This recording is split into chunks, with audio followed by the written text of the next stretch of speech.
taxawal na ko ci lu jëm ci wàllum force Covid 19 jàpp nga ni ils sont à la hauteur wala ils seront à la hauteur. En fait Fatou Abdou mu ngi doon fàttali sànq ne du comité de pilotage mais comité de suivi la mooy li ma doon wax sànq mu ngi mel ni jaan bi romb nga nekk ci ginnaaw di dóor ndaxte du comité boobu mooy xool junni milliards yi ci misaal lan moo war a dem hôpital lan moo war a dem feneen ak feneen du comité boobu mooy xool ñaata ceeb wala diwlin la ñu war a jënd est-ce que pat la ñu war a jënd wala keccax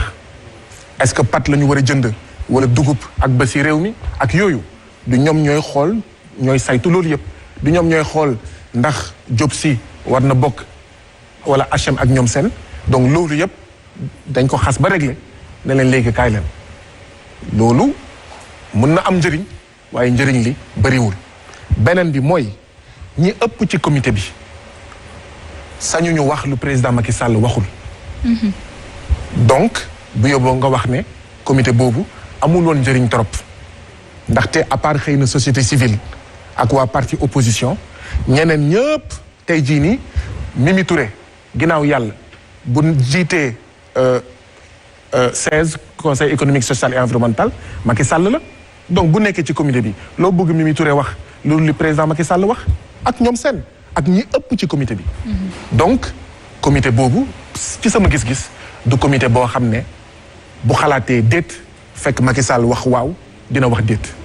bëggoon naa xam itam lan mooy seen plan de riposte parce que depuis sànq maa ngi lay dégg nga naan duñ ko nangu duñ ko bàyyi mu jàll dafay politiser li nga xamante ne xëy na moom moo di feebar bi di Covid 19 qu'est-ce que vous comptez faire peut-être pour contrecarrer ce que vous pensez entre guillemets que le président est en train de faire qui n'est pas bien peut-être pour askan wi. ñaar ñu ngi koy def suñu ay membres yi bokk FRAPP fépp fu ñu nekk ci Sénégal ñu ngi bokk ànd di def seen participation boo demee Ziguinchor FRAPP Ziguinchor bokk na ak gouverneur ak préfet ci comité bi nga xam ne mooy sensibiliser mooy def lépp lu jëm ci wàllu xeexum mbas mi boo demee Tambacounda la même chose boo demee Tivaouane suñu ay membres ànd si ak yeneen doomu Tivaouane jël nañ ay masques di ko jox waa kër docteur waa police ak ñeneen donc ñun ànd si ak ñeneen ci askanu Sénégal ñu ngi def lu ñu mun ñu ngi tamit bokk ci aar li nu bokk ak No Lank pour xool lan mooy doon suñu contribution ci mbir mi ñaareel bi mooy yeete mooy informer wax askan wi lii mu ngi am waruñu ko seetaan parce que nag magu waxoon naa ko moo gën magu xamoon naa ko suñu taxawaay pour man li ñu war a mandargaal ñun waa FRAPP c'est pas di joxe parce que joxe ñëpp ñu ngi koy def moo gën a yomb c'est li nga xam ne moo gën a métti ci ñeneen ñi wax ne lii danger la lii baaxul ñun foofu la ñuy xaare ba pare def ay proposition nag ñu ngi koy def depuis njëlbeenu xeex bi président Macky Sall mu ngi ciy def yenn yi defu ko. En tout cas, alors c'est très important li nga ñu indiloon Nafi, merci encore une fois. Vidéo quand même originale pour inciter à respecter les mesures barrières. D'ailleurs ci noonu sax ñun la ñu jublu respecter les mesures barrières parce que quand même si ñu ngi ci pièce on est dans une pièce quand même qui fait 300 mètres carrés. On a respecté la mesure la distanciation sociale, distanciation physique. On est avec nos gels suñu ay masques donc toujours dans la sensibilisation di bañ a fàtte toujours rester chez vous en compagnie du grand plateau. Nous retournons tout de suite par rapport à l'invité du jour. Voilà, donc Ndeye ñu bàyyiwaat leen ak invité bi. Voilà, Néné, merci beaucoup. En fait, président Macky Sall yàgg nañ ko critiquer ci ni mu yoree réew mi ci question de priorité parce que ñu ngi wax ni tabax na ay autoroute tabax na ay infrastructures yoo xam te ne ni Sénégal soxlawu ko tey Covid 19 ñëw ñu gis président de la République au lieu yaa ngi koy wax sànq. ñu jublu ci mbirum masque yi ñuy wax waxu ceeb alors est-ce que tey ji démarche boobu président Macky Sall jël est-ce que du confirmer li nga xamante ne ni yàgg nañ ko reproché. xam nga mbas bi dafa commencé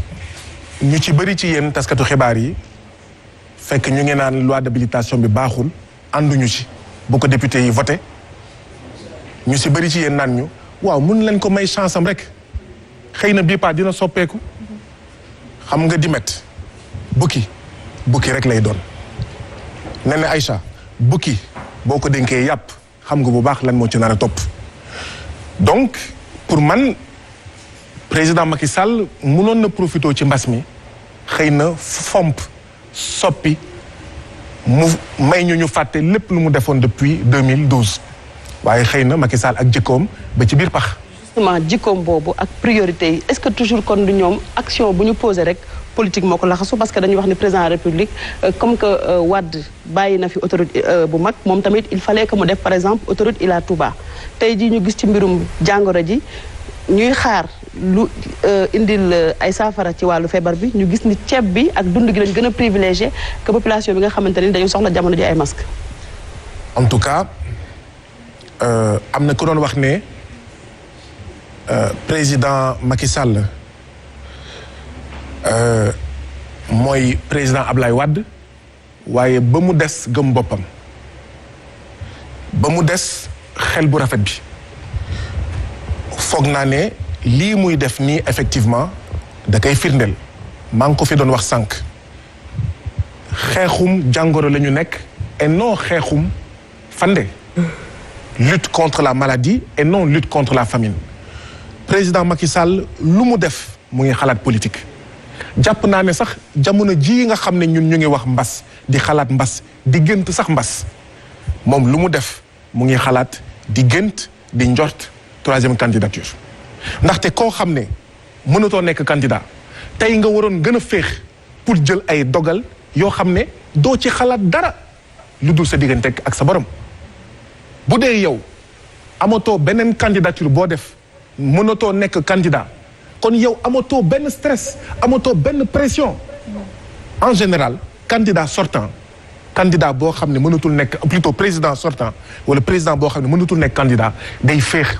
di jël ay décisions yoo xam ne même waa parti am duñ ci d'accord waaye dafa jàpp ne lii moo dëppook li askan wi soxla li askan wi bëgg lii jamono ji laaj mais président Macky Sall nu muy doxalee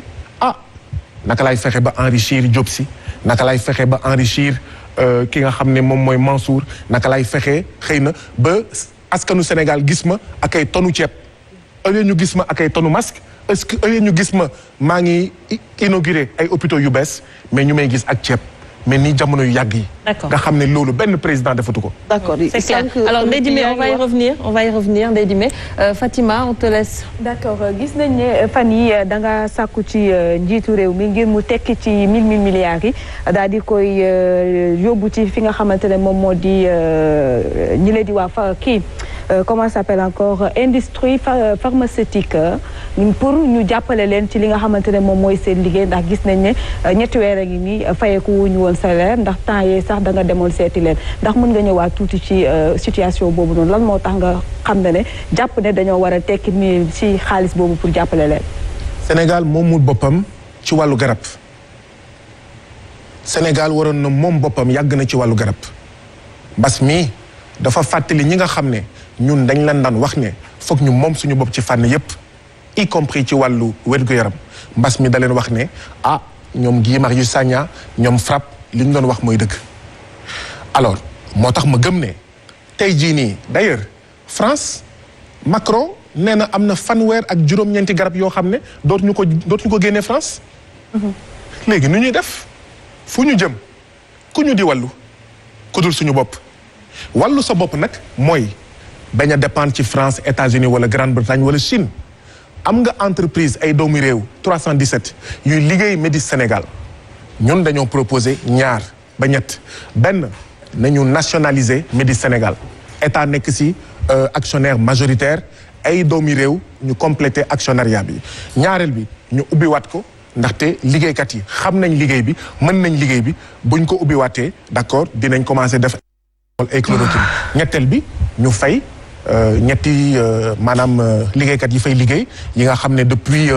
15 janvier 2020 kenn fayatu leen ñu fay leen ñetti weer wala ñeenti weer yi ñu leen amel te Diouf Sarr recevoir na leen ministre de la santé Aloyse directeur de cabinet bu Diouf Sarr recevoir na leen ëpp na fukki fan ak juróom ñun lu ñuy xaar ci président Macky Sall mooy conseil des ministres jeex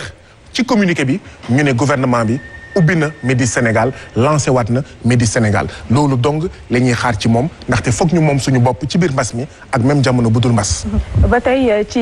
li nga xamante ne moom moo ñeel wàllu alimenter li la di fond bi wax nga ne pour ñu supprimer li nga xamante ne moom moo di conseil économique social et environnemental naka noonu li la di collectivité territoriale bi est-ce que da nga jàpp ba tey jii que ne loolu amul sens ci réew mi. dama jàpp ne président Macky Sall bi ñu ko falee 2012 ci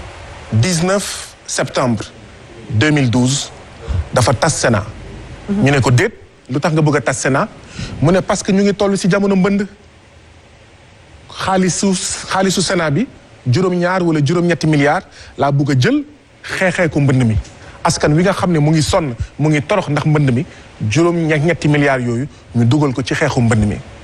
ma jàpp nag jamono mbas bii ñu nekk moo gën a metti jamono mbënd mi moo tax ma wax ne lu waxoon président Macky Sall ba mu tas